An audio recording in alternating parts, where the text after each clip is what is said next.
भागना चाहते हो तो पहले सूरज की तरह जलना सीखो। যদি আমরা সূর্যের মতো কিরণ দিতে চাই তাহলে তার আগে নিজেকে জ্বালাতে হবে, মানে নিজেকে পরিশ্রম করতে হবে। কামরুজ্জামান স্যার এবং শাহাবুদ্দিন স্যার এবং আরও বিভিন্ন অতিথিরা তাদের বক্তব্যের মধ্য দিয়ে শিক্ষার পাশাপাশি একটা নৈতিকতা গড়ার কথা বলে গেল। আমরা এমন একটা সমাজে বসবাস করি, একজন মা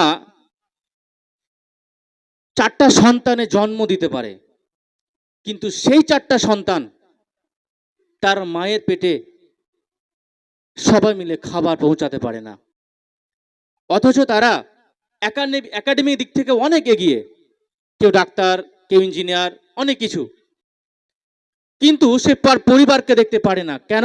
তার মধ্যে নৈতিকতা গড়ে ওঠেনি, নৈতিকতা বিকাশ হয়নি। তো আমরা চাইবো তোমাদের মধ্যে যেন এই নৈতিকতা বিকাশ ঘটুক। আর যাই হোক,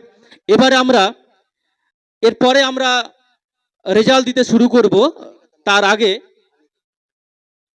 আগে আমরা ষষ্ঠ শ্রেণী ছাত্রী আনিকা তামান্নার কাছ থেকে একটি আবৃত্তি শুনে নেব।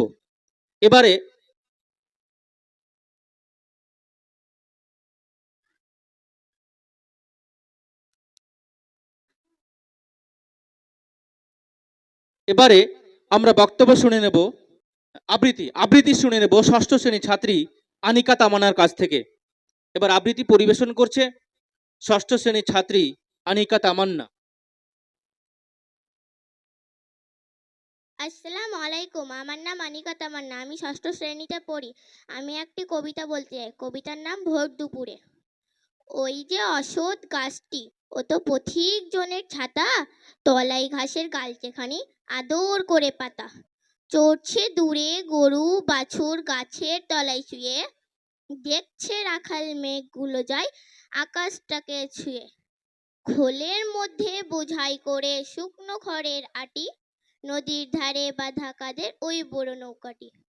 কেউ কোথা নেই বাতাস ওড়াই মিহিন সাদা ধুলো, ভোর দুপুরে যে যার ঘরে ঘুমোচ্ছে লোকগুলো। শুধুই কি আর মানুষ ঘুমোয়? যে জানে সেই জানে, আঁচল পেতে বিশ্বভুবন ঘুমোচ্ছে এইখানে। আসসালামু আলাইকুম।